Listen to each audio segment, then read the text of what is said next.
Hai, shalom, selamat malam. Ketemu lagi dengan saya, Andini Mambalibotu. Nah, di mana dalam channel kali ini saya akan membahas tentang fenomena teologi sosial pada waktu COVID-19.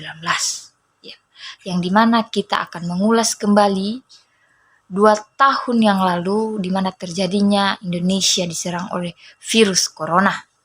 Nah, memasuki tahun 2020 yang lalu, Indonesia memiliki banyak tantangan. Salah satu dari tantangan tersebut adalah masuknya wabah COVID-19 yang disebabkan oleh virus corona atau lengkapnya SARS-CoV-2. Wabah ini pertama kali teridentifikasi di Wuhan dan Cina pada Desember 2019, yang dimana Desember adalah hari orang Kristen merayakan hari Natal, yang dimana memang kita digoncang akan virus corona. Nah, Organisasi Kesehatan Dunia menyatakan wabah itu sebagai kesehatan masyarakat darurat dari kepedulian internasional pada 30 Januari 2020. Nah, sebelum kita membahas lebih jauh, guys, ini hal yang penting. Mungkin ada baiknya kita akan mengenal perbedaan istilah wabah, epidemi, dan pandemi. Nah, di sini wabah sendiri merupakan istilah bagi sebuah kejadian dengan cakupan geografi atau wilayah tertentu. Wabah bersifat kecil tetapi luar biasa dampaknya ditimbulkan dalam hal yang bisa terjadi pada periode waktu, tempat, dan populasi tertentu. Nah, contohnya seperti COVID yang dimana terjadi pada tahun 2020. Wabah itu bersifat kecil, tapi dampaknya yang luar biasa membuat satu Indonesia memang betul-betul tergoncang. Nah, peningkatan jumlah kasus masih tergolong kecil jika dibandingkan dengan jumlah normalnya yang diadaptasi. Nah, kita tahu bersama bahwa wabah sendiri biasanya bisa dapat dikendalikan dengan guncangan yang kecil. Setidaknya bisa diatasi hingga akhirnya wabah berakhir. Hingga kita 2 tahun selama kurang 1 tahun lebih. Mau masuk 2 tahun, kita baru bisa dibilang terbebas dari COVID, tapi belum sepenuhnya. Nah, pada awal seperti ini yang kita ketahui, virus corona atau COVID-19 menyerang beberapa orang di suatu tempat di Wuhan. Virus ini berjangkit beberapa orang sekaligus. Nah, virus ini bukan hanya berjangkit hanya 1-2 orang, tapi hampir satu tempat di Wuhan semua terjangkit, bahkan Indonesia pun terjangkit. Nah, singkatnya, ketika wabah telah menyebar pada area yang lebih luas, maka penyakit tersebut telah masuk dalam kategori epidemi. Nah, epidemi sendiri pada saat itu virus corona atau COVID-19 sudah keluar dari Wuhan, dan ternyata ada kasus virus corona di wilayah selain Wuhan, maka wabah virus corona atau COVID-19 yang semula di Wuhan menjadi epidemi virus corona atau COVID-19 yang menyebar lebih luas lagi. Para ahli epidemiologi tahu bahwa wabah virus corona atau COVID-19 telah menyebar luas, yang menandakan bahwa upaya pengurunan tindakan cukup dan sudah terlambat. Ada banyak upaya yang dilakukan pada fase ini. Salah satunya adalah melakukan lockdown untuk mencegah keluar masuknya kasus virus corona atau COVID-19 yang terjadi. Yang dimana kita dituntut untuk memakai masker, menjaga kesehatan, dan berbagai macam yang kita lakukan agar kita tidak kena COVID. Nah, pandemi sendiri adalah suatu wabah penyakit global.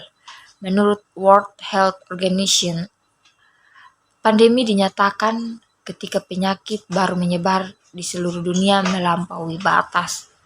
Sedangkan istilah pandemi menurut KBBI dimaknai sebagai wabah yang berjangkit serempak di mana-mana meliputi daerah geografis yang luas.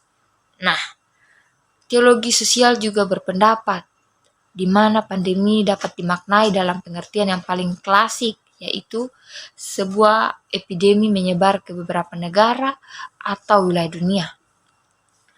Wabah penyakit yang masuk dalam kategori pandemi adalah penyakit menular dan memiliki garis infeksi berkelanjutan. Karena itulah ketika ada kasus epidemi yang terjadi di beberapa negara selain negara asalnya terjadi, akan tetap digolongkan sebagai pandemi.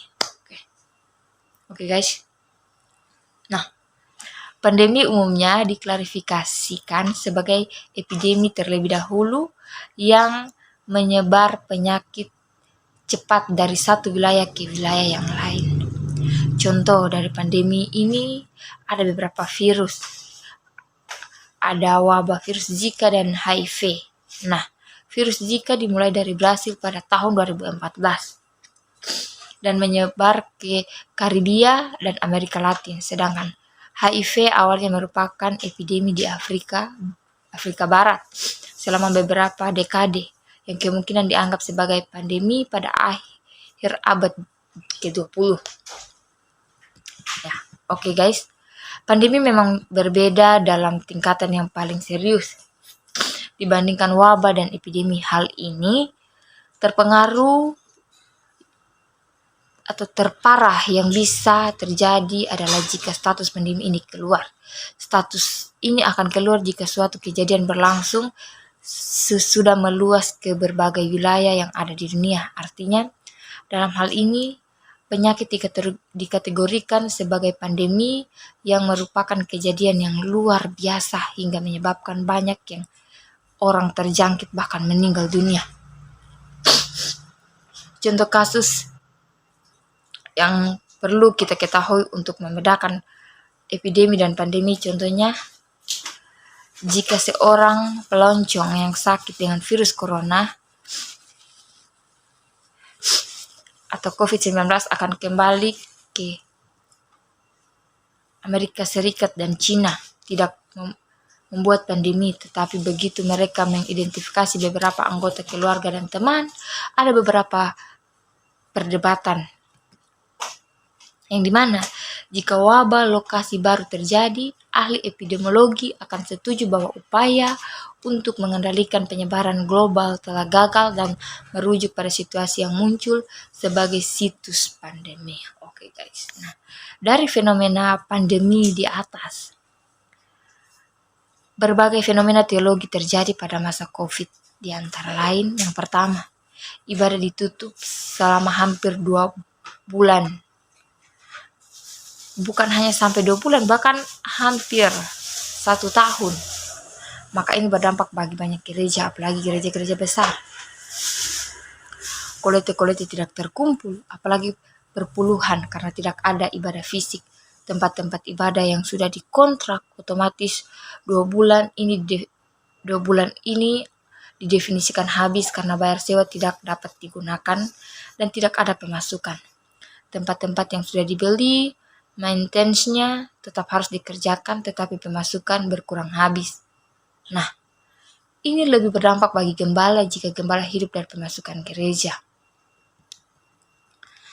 Bagaimana gembala ingin menafkahi keluarganya jika gereja ditutup? Nah, kedua, banyaknya video-video yang berkhotbah tentang akhir zaman yang dihubungkan dengan pandemi COVID sebagai tanda kedatangan Tuhan Yesus yang kita tahu bersama. Banyak video-video di YouTube yang disangkut pautkan dengan pandemi COVID. Yang ketiga, pertentangan antara tokoh gereja di media sosial mengenai kesembuhan ilahi. Nah, apabila ini benar adanya, penting bagi orang percaya untuk mengenal Alkitab secara intim agar mengerti kepentingan pemahaman tentang doktrin Alkitab bagi praktek berteologi. Nah, pada akhirnya, sebagai seorang teolog Kristen, kita harus kembali mengerti bahwa Alkitab adalah suatu buku yang logis, yang dimana Alkitab itu adalah menjadi pedoman kita, di mana wabah itu datang, kita hanya bisa berserah kepada Tuhan, memberikan semuanya kepada Tuhan. Karena kita hanya bisa percaya. Kadang banyak orang yang berpikir dunia tidak adil, semua tidak adil. Kenapa harus Indonesia? Kenapa harus negara kita? Nah, dari sisi teologi sosialnya di sini adalah bagaimana kita menerima serangan-serangan dari orang lain. Negara mencoba merusak keimanan ataupun dari segi sosial dan historisnya. Nah, segi sosial Alkitab harus tetap diberitakan dengan memegang teguh pada prinsip bahwa Alkitab membawa kabar gembira kepada semua orang. Kabar gembira ini tidak lain dan tidak bukan adalah kasih Allah yang diberikan oleh Yesus, Putra Allah. Yang dimana menurut segi sosial, kabar mula-mula disampaikan oleh Yesus secara lisan dan diteruskan oleh para rasul secara lisan. Mereka adalah saksi-saksi kehidupan sengsara, wafat, dan kebangkitan Yesus, yang dimana baru-baru ini kita mengadakan Paskah, yang dimana itu adalah kehidupan sengsara, wafat, dan kebangkitan Yesus Kristus yang kita jalani bersama sebagai kita orang Kristen. Nah, dari sini dapat kita lihat teologi sosialnya seperti apa, bagaimana teologi kekristenan dalam wabah corona saat ini atau COVID-19. Yang dimana memang kita diguncang sangat kuat, dimana mental kita terkadang terganggu akan fenomena-fenomena yang akan datang, tapi kita tetap percaya bagaimana kuasa Tuhan selalu nyata dalam kehidupan kita. Oke guys, hanya ini penyampaian saya tentang fenomena teologi sosial pada waktu COVID-19. Mungkin ada dari saudara-saudari yang ingin menyarankan kita mengangkat fenomena-fenomena lainnya, mungkin bisa komen di video ini bagaimana kelanjutan dari COVID-19. Mungkin ada dari saudara yang ingin menambahkan, silakan. Nah, kita sama-sama di sini belajar. Nah, saya dari mahasiswa teologi semester 6. Nah, di sini membahas tentang teologi sosial pada waktu COVID, dan mungkin saudara-saudari dari kampus-kampus lainnya bisa sama-sama kita belajar tentang COVID. Nah, yang dimana COVID telah terjadi 2 tahun lalu, biar bagaimanapun kita akan tetap membahasnya karena kita akan mengingat itu adalah masa di mana kita memang diguncang oleh corona, yang dimana mental kita sangat terganggu. Oke guys, hanya ini penyampaian dari saya. Jangan lupa like, comment, and subscribe di channel YouTube Andini Mambalewatu. See you, goodbye, selamat malam.